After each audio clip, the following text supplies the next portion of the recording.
प्रणाम भगवान।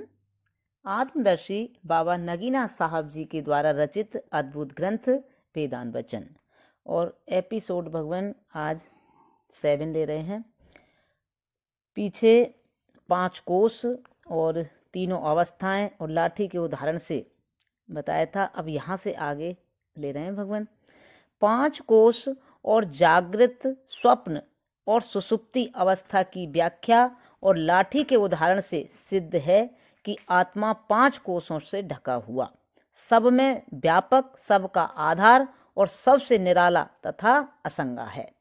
मांडव्य उपनिषद में आत्मा को जागृत, स्वप्न, सुषुप्ति अवस्थाओं का साक्षी वर्णन किया है और जो अवस्थाओं के परिवर्तन का दृष्टा है और उनके परिवर्तनों से स्वयं परिवर्तित नहीं होता, वरन सदैव एक रस साक्षी रूप से अपने स्वरूप में स्थित रहता है।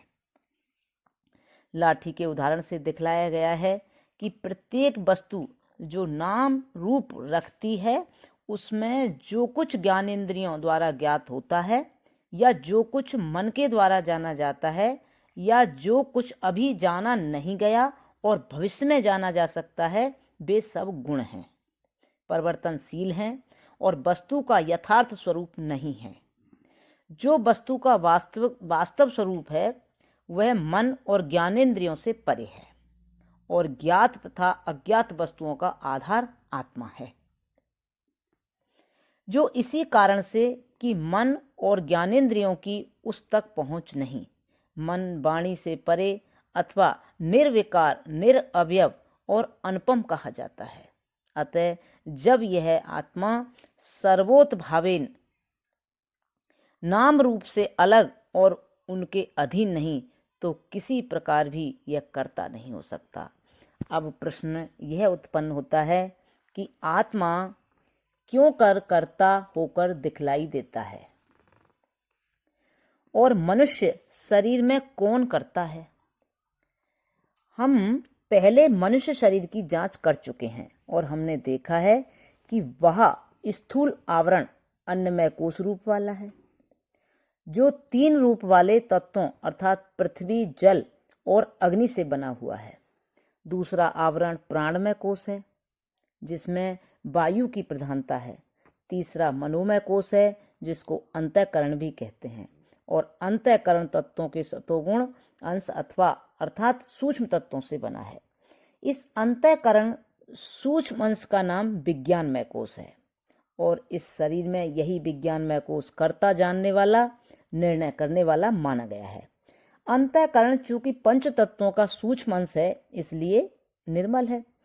पत्थर में मनुष्य का प्रतिबिंब नहीं पड़ सकता, परंतु दर्पण में जो पत्थर के उत्तम यानी शुद्ध अंशों से बनाया जाता है, प्रतिबिंब पड़ता है। इसी तरह समस्त तत्वों के स्थूल अंश में आत्मा का आभास व प्रतिबिंब नहीं होता, परंतु उसके सूक्ष्म और निर्मल अंश में आत्मा का आभास होता है। इस आभास को आनंदमय कोश या जीवात्मा कहते हैं। जब तक अंतःकरण का अस्तित्व स्थिर रहता है, इस आभास का अस्तित्व स्थिर रहता है। इस आभास का अस्तित्व आत्मा से भिन्न होकर ज्ञात होता रहता है। हम पहले बता चुके हैं कि दर्पण में जो रूप दिखाई देता है वह असली स्वरूप से, जिसका वह प्रतिबिंब है, पृथक नहीं होता, वरन वही होता है। और मैंने अपनी अंग्रेजी पुस्तक वैदिक फिलॉसफी में विस्तार पूर्वक दिखलाया है कि रूप दर्शाने वाले दर्पण में जो प्रतिबिंब दिखाई देता है वह साइंस के नियमों के अनुसार असल ही प्रतिबिंब होकर दृष्टिगोचर होता है, क्योंकि जो सिद्धांत सूर्य या अन्य प्रकाशों की किरणों के प्रतिबिंब होने के संबंध में है, वही सिद्धांत दृष्टि के किरणों के संबंध में है। सूर्य विराट स्वरूप का नेत्र है, उसी तरह मानवीय देह में दृष्टि का जो करण यानी साधन है वह नेत्र है। दोनों अर्थात सूर्य और मनुष्य का नेत्र एक ही तत्व के बने हुए हैं, केवल अंतर बड़े और छोटे या स्थूल और सूक्ष्म होने का है।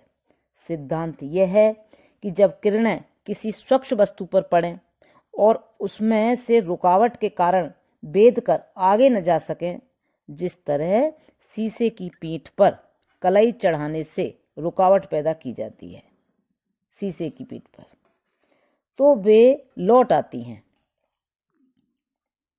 जैसे अब किरण जा और द तल पर पड़कर अ व और द कोण बनाती हैं, मगर अ और व किरण लौटते समय अ व द कोण को समान रेखा में काटकर व ह की रेखा में लौटती हैं, व से ह की।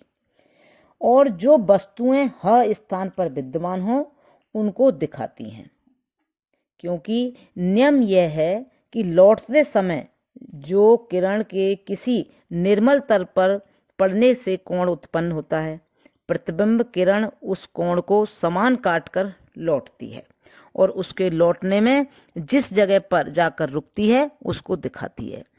देखी गई वस्तु वास्तव में आंख की उस किरण ने जो आंख से निकलकर गई थी देखी है, मतलब परंतु कलई की रुकावट के कारण जो दर्पण के पीछे है लौट आई है। दर्पण में कोई रूप दिखाई नहीं दिया।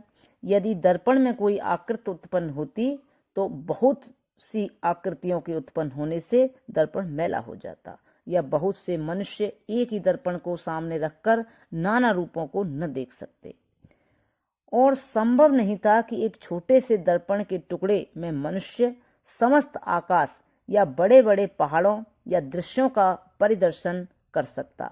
देखने का तत्व ज्ञान यह है कि मन दृष्टि किरणों के द्वारा बाहर निकलकर जिस वस्तु के साथ टकराता है उसकी आकृति में तदाकार हो जाता है,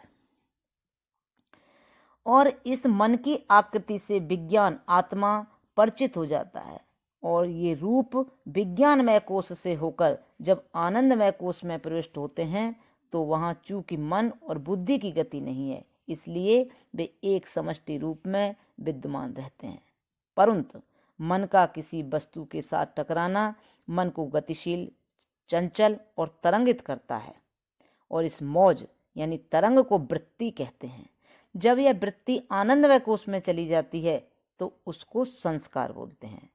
प्राकृतिक सिद्धांतों के अनुसार गति जब एक बार उत्पन्न हो जाती है तो कभी बंद नहीं होती, वरन निरंतर जारी रहती है, परंतु जब सम्मुख कोई विरोधी वस्तु विद्यमान हो तो टकराती है, और यदि विरोधी वस्तु को वह गतिशील न कर सके तो प्रत्यावर्तित यानी वापस होती है।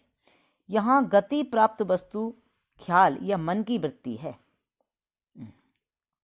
यह आनंदमय कोश में गई हुई अविदित सी हो जाती है, परंतु नष्ट नहीं हो जाती, क्योंकि हम देखते हैं कि जब मन को ख्याल से रोका जाए और हम समाधि करने के उद्देश्य से अलग एकांत में बैठ जाएं और समस्त ज्ञानेंद्रियों को रोक लें तो बिना किसी कामना के वरन रोकने की कामना का विद्यमानता में भी वृत्तियां मन में आकर विद्यमान होती हैं, जो चिरकाल से विस्मृत हो चुकी थी। इनका आगमन उस समय बलात्कार पूर्वक ज्ञात होता है। इसलिए पाया जाता है कि जो वृत्तियां संस्कार रूप होकर आनंदमय कोश में गई थीं वे किसी विरोधी वस्तु से टकराकर प्रत्यावर्तित यानी वापस हुई हैं।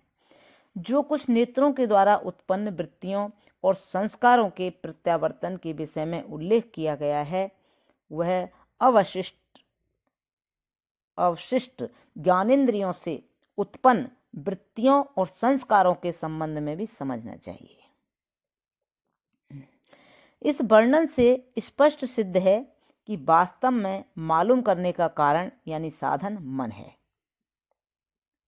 और यह मन चक्षु वृत्ति अर्थात दृष्टि के द्वारा वह वस्तुओं के रूप को धारण करता है। अतः दर्पण केवल दृष्टि किरणों को प्रतिबिंबित करने का एक द्वार है,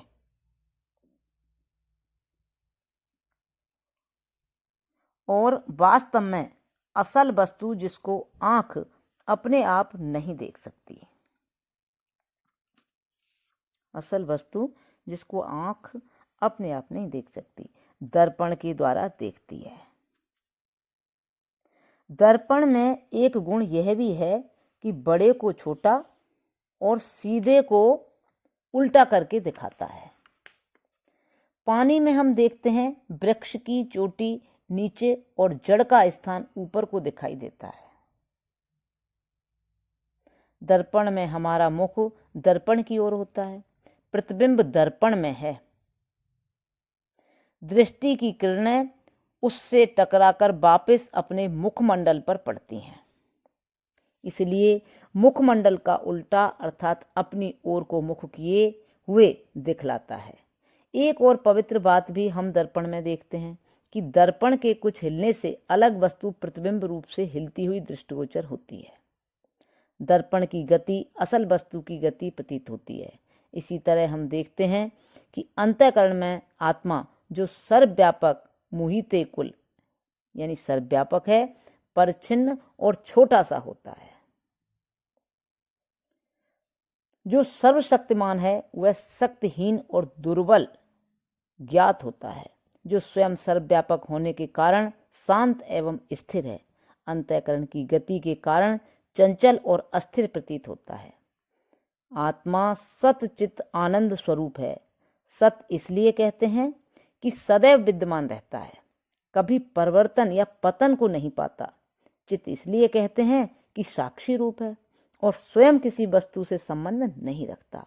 और आनंद इस कारण से है कि स्वप्न रहित निद्रा यानी सुसुप्ति में हमने देखा है कि चंचलता, चेष्टा या परिवर्तन या कुछ भी भान न होने के कारण मनुष्य आनंद पाता है, और इसलिए उसको आनंदमय कोश अर्थात ऐसा स्थान जहां आनंद की अधिकता है कहते हैं। चूंकि यह केवल प्रतिबिंब है, इसलिए इसको पूर्णानंद नहीं कहा गया, और आत्मा जो मूल है वह शुद्ध और पूर्णानंद है। अब भगवान यहाँ से आगे कर लेंगे। ओम शांति शांति शांति।